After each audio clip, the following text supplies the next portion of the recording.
Hello, everybody. I'm Steve Lentini, Lord and Lentini, Training for Life. And welcome to my event, Living in a Miracle.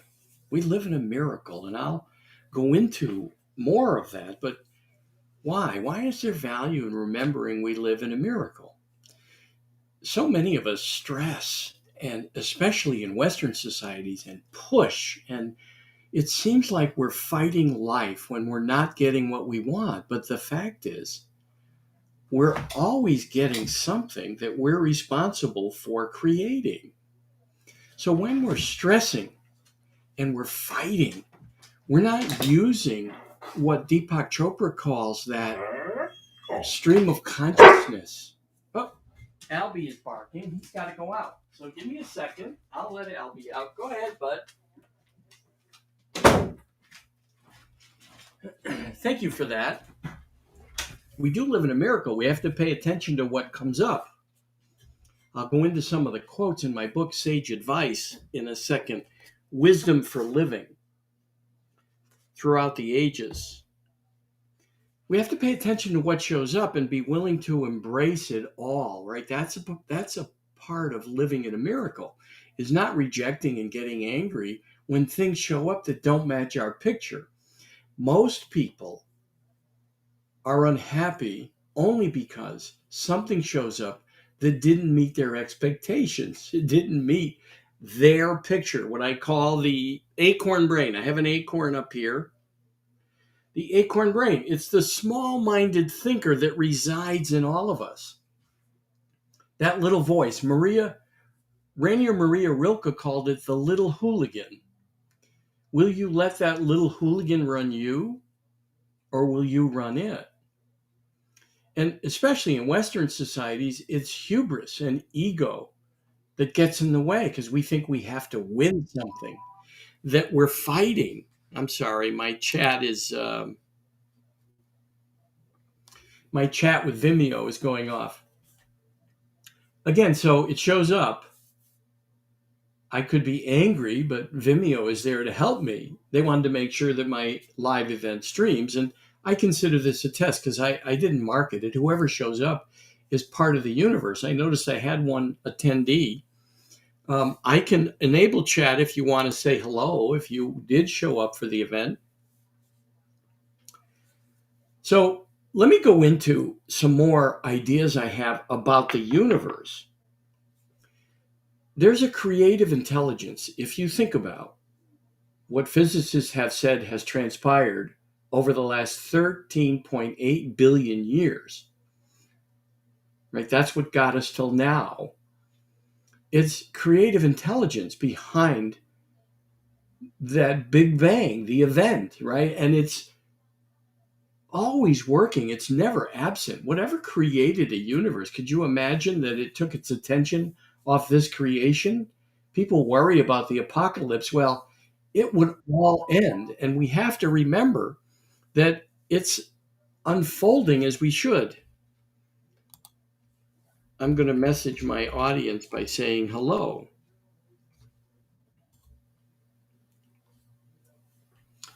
So the thing to remember is that creative intelligence is always available to us and we can access it. And to access it, we have to get quiet and find ways to be up until now. So the truth is, your life is the sum total of all your thoughts, words, and actions until now. And so taking responsibility for your life up until now is key. Number one, right? You begin to be the master of circumstance instead of telling stories to everyone who will listen about how you're a victim of your life and your circumstances. It's no matter what circumstances you're born into, they're all a gift.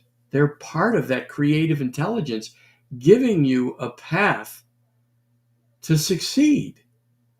Now, what are some of those paths? How do we succeed, right? With ease. Well, part of the way that we succeed, hello, Jesselyn, how are you? How we succeed is surrender, number one, to the moment. And let me tell you a little story about surrender. On November 13th, 2002, I was doing a seminar for a national sales training license that I owned. It was my own business. 1 second I was fine. The next second I needed an ambulance. Never had any symptoms. I was healthy, maybe 10 pounds overweight. I might be generous there. Maybe it was 15. But other than that, I had no symptoms. And literally, I knew I needed an ambulance. Later, the class in the training, Steve, you said you have to go, assistant to take over. And you also said, I'm not sure I'll ever be back. I don't remember saying that, but as people came to visit me in the hospital, they told me. So that was November 13th, 5 days later. Now, immediately I was in intensive care. But I remember getting in the ambulance overwhelmed with a feeling of gratitude. In fact, while I was waiting for the ambulance, I had this overwhelming feeling of gratitude. I had been studying the power of gratitude for a number of years, and at that point, it seems like my subconscious surrendered with gratitude to whatever was going to show up. And I can tell you, I'm embarrassed to say I was 50, I had not surrendered like that until 5 days later. I'll tell you, I had an even bigger surrender. So in intensive care, I remember the doctor telling me you should plan on an extended stay. And I thought quickly, well, most people stay 3 days. I'll be in and out of here 5 or 7. On the 5th day, with 2 friends at the end of my bed, again in intensive care, I flatlined. Now, I didn't know I flatlined, but I can tell you I was with the 2 friends 1 second in intensive care. The next second, I was one with everything and nothing. I was one with this miracle, one with the infinite. God, the goddess, the divine, the Brahma, the Buddha. It doesn't matter what you call it, the Abraham, the Christ, the Muhammad. It doesn't matter what you call it. I was one with the infinite.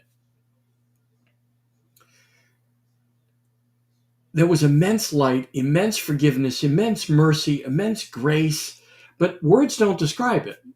I can tell you I'm doing the best I can with those words, and it was 20 years ago, soon to be 21 years ago in November. The next second, there was a life review, and only the lives I had touched flashed before me. People I smiled at, helped move, family members, of course, people I bought sandwiches for, people I helped with a kind word, everything I did that was good. Think about how you feel when you do good.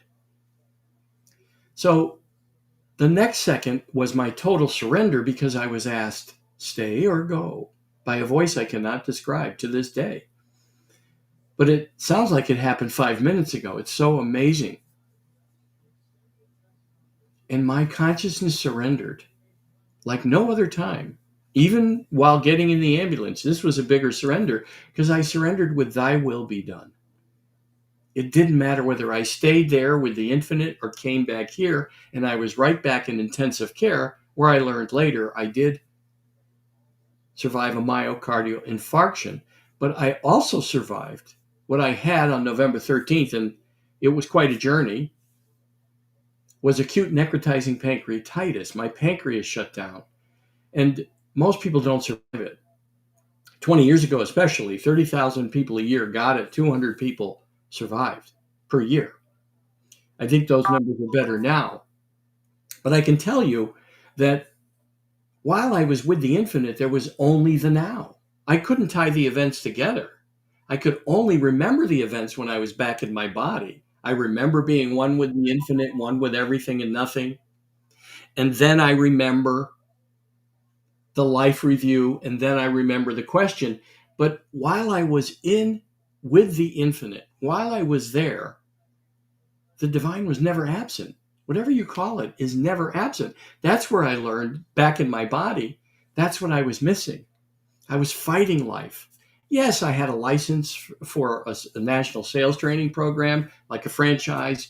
I had owned distribution businesses, sold it. I owned retail stores. I produced some movies, helped other people publish books. So I had the definition of success, but I didn't feel joyful and happy. I had a smile on my face, but it was covering up how I wanted life to be different.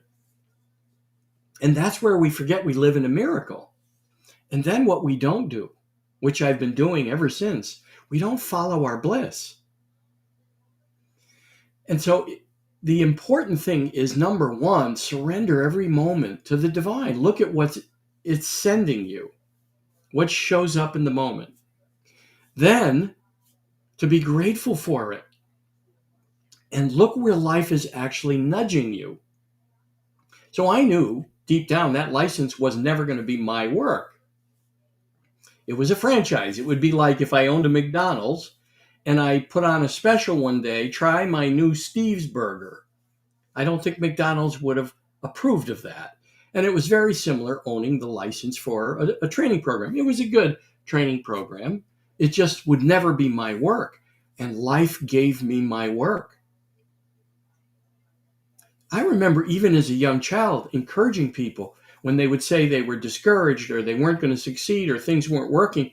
Even at 5 or 6 or 7, I would say, no, change your words, change your thinking. You'll succeed. Keep going. Keep working at this. Have that idea that you'll make it. You can make it. You can do it. I remember encouraging people. Little did I know, because at that time I wanted to be a priest, little did I know that when that didn't happen, that this would take, the training for me to get ready for this would take until I was 50. From the time I was 17, when I learned I wouldn't be a priest because I liked women too much, so certainly it wouldn't have worked to be a Catholic priest. I discovered girls. And then I realized I didn't want to be that kind of a preacher. Something in a certain boundary of a religion telling people how to live and what was a sin. Something bothered me about that. And then I had that experience where I learned there was no sin. There's mistakes we make here on earth. And it's small-minded people, right? The acorn brain that want people to pay here for their mistakes, because we all pay, whether we make a mistake in judgment or we actually commit a crime or break a law here, whether it's a religious law or a public law, civil law. We pay here, but humans want us to also burn in hell forever. So living in a miracle is about accepting and embracing each moment life gives and then being awake. I wrote the book, Wake Up, Jump Into Your Life. It's available on Amazon after my near-death experience, where I talk about how to embrace life as it is. And that's my new book I'm writing, In Plain Sight. Learn to see what most people miss and embrace life as it is. So I'm doing these as a value add to just give people ideas about having joy and satisfaction. And those things are first a decision. You decide to be happy no matter what. You're living in a miracle. You remember that. You have gratitude every day for the things that show up, especially the people and the events that bug you. They're your teachers. They're there to move you. That's life guiding you. And if you're not yet doing what you love, start in a small way. Do what you love. Follow your bliss, as Joseph Campbell once said. He also said, the cave you fear to enter holds the treasure that you seek. So those places you're fearing doing actually hold the treasure for you. You fear them because it's life nudging you to get over your fear. And do that. Follow it. And you'll find your treasure. You'll find your bliss. Living in a miracle, having that attitude is amazing. I keep these things next to me, this little marble here and a little bigger one, because it reminds me just how small we are. And probably we're tinier when it comes to, with respect to the size of the universe. We just look like, from one of the stars that we can see, from there, that's what we look like. And we forget because we have ego and hubris and we want to be right. And we forget we make others wrong when we do that. So following your bliss, I wrote, you may be full of shit if, in the midst of all the finger pointing during politics a few years ago, and Amazon wouldn't advertise it. They sell it. I sell many of these. They sell it, but they wouldn't let me write ads that had, because it has profanity and the book has profanity. So the next weekend, following the prompt and following my bliss, I laughed and chuckled and said, all right, I'll write You May Be Full of Number Two. After all, we do know better, the woke edition. And the thing is, I'm not making fun of anyone in these writings. I'm poking fun at myself. I say that I'm full of it somewhere and that we all are. We have to get over ourselves. And then I point out where we're just full of ourselves with the egoic thinking, where we have to make others wrong so we can be right, including now today, there's whole groups of one side making the other side wrong, and then the other side does it. And we don't have to look far to find evidence of all this, including in our leaders. Our leaders are actually modeling poor behavior and then expecting us to behave differently. All right, we got 14 minutes left to go, and I'm not going to keep you longer than I promised. I'm going to read some things from my book, Sage Advice, available on Amazon. All right, let me pick a few of the sages.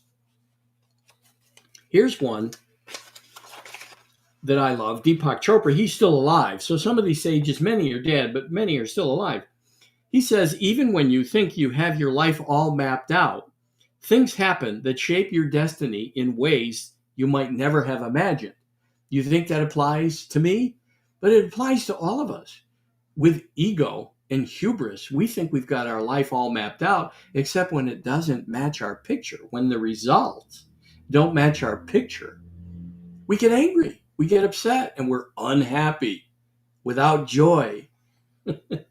If you can relax and surrender into it and ask, what is this here to teach me? What is life urging me to do? You'll find your bliss, and you'll find that life is actually working for you to help you. Deepak goes on to say, you must find the place inside yourself where nothing is impossible. Listen to that. You must find the place inside yourself where nothing is impossible. Another one, he says, when you struggle with your partner, you're struggling with yourself. Every fault you see in them touches a denied weakness in yourself. That's why the people who bug us the most are actually gifts.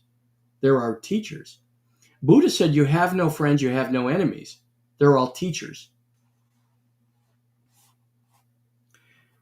Deepak goes on to say, according to Vedanta, there are only two symptoms of enlightenment, just two indications that you are moving toward a higher consciousness. The first is you stop worrying. Now, I'll pause there and say, Mark Twain said he had a lot to worry about in his life, most of which never happened. Most of which never occurred. Then he says, the first is you stop worrying, okay. Then things don't bother you anymore. You become lighthearted and full of joy. The second symptom is that you encounter more and more meaningful coincidences in your life, ever more synchronicities. This pattern accelerates to the point where you actually experience the miraculous, which I experienced on November 18th, 2002, and it began on November 13th. Now, I ended up in that hospital for 100 days. 60 days straight, 40 out of the next 60, 6 months before I was cleared to go back to work. But I can tell you, every day I was grateful. It felt like a new day in the infinite, because we are in the infinite. We're in it. We're just in the physical part of it, not the infinite part of it. But that's where we go. We go to what's next, not death. We're so afraid because of our little egoic brains, the acorn brain, we restrict ourselves from enjoying this life. Joe Dispenza says something that I like to share. Most people wait for something outside of themselves to change how they feel inside. But you see, it's the reverse of that. What I talk about is living from the inside out. When you decide to be happy, decide to be satisfied, accept whatever life brings you as a gift, and wonder what's next. Like, wonder what's next, because life is preparing you for what's next. Let me say that if you have a big goal but you're not getting there. And you know it's your bliss. Start small, always act on your bliss. And then know that any delay is training. The gift is life is preparing you for what's next, or it's moving you into what's next. So I knew I could not own that license forever, but my brain was stuck on what do I do with this? How do I move beyond it? It was kind of my identity. So life gave me a 2x4. They said, Steve, we're going to move you into doing what is your calling. It's not to be a priest, but it is to help people identify with the infinite, which is spiritual. So that's the work I'm doing. For me, I call it God because I can tell you, though, it had no sexes, no races, no nationality, no sexual preferences, nothing we think of with the human brain. It doesn't make anyone wrong. In fact, like I said, it only mentioned my good in the life review. I didn't realize how much good I had done. Joe Dispenza goes on to say, about 95% of who we are by midlife is a series of subconscious programs that have become automatic. Driving a car, brushing our teeth, overeating when we're stressed, worrying about our future, judging our friends, complaining about our lives, blaming parents, not believing in ourselves, and insisting on being chronically unhappy, to name a few. He goes on to say, if we have very strong beliefs about something, evidence to the contrary could be sitting right in front of us, but we may not see it because what we perceive is entirely different. So you have to start to question your answers. Gabriel Bernstein, in the book The Universe Has Our Back, says, when we fulfill our function, which is to truly love ourselves and share the love with others, true happiness sets in. When we share our love, that's following our bliss. That's following our bliss. Gary Zukav in The Seed of the Soul says, you create your reality with your intentions. For every action, there's an equal and opposite reaction. You receive from the world what you give to the world. $24,000 came to me in the mail while I was in the hospital. 5 job offers. I didn't send out one resume. I was in a hospital bed. I remember people calling me, Steve, where are you? I'm in the hospital. A few people had heard. One didn't. And he said, I got a job for you. I said, well, I don't know when I'm going to get out of here. His name was Mike. He said, that's okay. I'm waiting for you. Now, I didn't know if I was going to give up that license or not, but eventually, fascinating, when I was cleared to go to work, I'm driving home from the doctor's office, and that guy called and said, Steve, did you decide? I said, I think I'm going to give up that license and go to work. He said, how about Sunday? I got an airplane ticket for you. I said, I'm doing it. Because it was life sending me a message. Get rid of that license, start to go do something else while you do your own work. And I negotiated with Mike. I said, every Monday afternoon, I'm going to continue teaching my work. And I started a course after honoring the non-compete, or while honoring the non-compete, with the license for the sales training. And I trained many of the same clients signed up, by the way, for Wake Up, Jump Into Your Life, using my book, Wake Up, Jump Into Your Life. A few more quotes before I close. Greg Braden said, both science and mysticism describe a force that connects everything together and gives us the power to influence how matter behaves and reality itself simply through the way we perceive the world around us. Manifestation begins with the willingness to make room in our beliefs for something that supposedly doesn't exist, right? Living in a miracle. That's fascinating. And so how do you tie into a miracle? Well, Stephen Hawking says quiet people have the loudest minds. So it's to get quiet and start to picture your future, whatever your dream is, see it happening, feel some awe for it happening, and then shut down the acorn brain that says, hey, how is this ever going to happen? You can't do that. You can. Just let go of how. Letting go and detaching from outcomes is one of the keys. Deepak Chopra has a great program on Audible called abundance, something great to listen to. I'm listening to it again. Einstein said a few things when people asked him about God.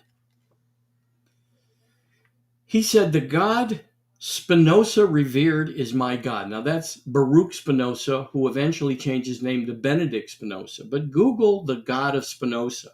You'll be amazed. And here's what Einstein went on to say: "I meet him every day in the harmonious laws which govern the universe. My religion is cosmic, and my God is too universal to concern himself with the intentions of every human being. I do not accept a religion of fear. My God will not hold me responsible for the actions that necessity imposes. My God speaks to me through laws." And he also said something funny, which was there were two things that are infinite: the universe and human stupidity. And I'm not sure about the universe, but he was sure about human stupidity. And we can see so much of that today. E. Cummings is the one I'm going to leave you with. And it's in my book. To finally feel freedom, relax your grip and dive into the space. So many people have a white knuckle ride. Their grip on life is so tight that they don't create space for something new to occur. So here's what I want to ask you: what has to die in you so something new can be born? What do you have to let go of? Maybe it's the steering wheel of life to create space for something new. And just spend some time considering that we do, in fact, live in a miracle. And this is my work. I'm glad to help. It's what I do. And so you can tune in for more of these. I'll be doing these on a more regular basis. You can go to my website, stevelentini.com, I should say. stevelentini.com. You can see the spelling of it here. Lentini, stevelentini.com. Let me go this way, stevelentini.com. And my email is simple, steve@stevelentini.com. I have lots of resources. I'm glad to coach people about it. But here I'm doing what my bliss says to do, is to help people, is to give first. I had a teacher who passed away a few years ago that used to say, "Would you kick a wood stove that was empty and say, 'Give me heat'?" We know with a wood stove, you've got to do some work. You got to give it wood, light the fire. There's a process. It's the same thing in life. Whatever you want more of, start giving it. Most humans, the egoic mind is thinking about getting more from work, getting a raise, getting another position, getting a promotion, instead of giving on the job, giving more than they're paid for. Add value to people around you and others. And start to develop a level of thinking above your thinking, above this small-minded thinking, what I call the acorn brain. You can read Dr. Srikumar Rao's book, Are You Ready to Succeed?, where he talks about a process, or Dr. Roland Alexander, Wise Mind, Open Mind. Again, great resources to help you embrace your life as it is and to embrace everything that shows up. Muhammad said, which is also in my book, what reaches you is meant for you. What misses wasn't. And when something comes into my life and starts to bug my consciousness, I remember that and surrender. Oh, wait a minute. It reached me, so it's meant for me. Eckhart Tolle said, when you fight life, life fights you. Jesus Christ said, everything works together for good. So we've had these sages for thousands of years, and some that are still among us, right? God didn't stop, the eternal, the infinite, the creative life force, God didn't stop talking to us with the holy books. The universe wouldn't still be advancing if it wasn't our job to advance as humans. We're not doing a really good job of it. I make fun because we see unidentified aerial phenomena, UAPs, used to be called UFOs, unidentified flying objects. We haven't seen aliens yet because they're looking for intelligent life, and they haven't found any here yet. They're passing us by.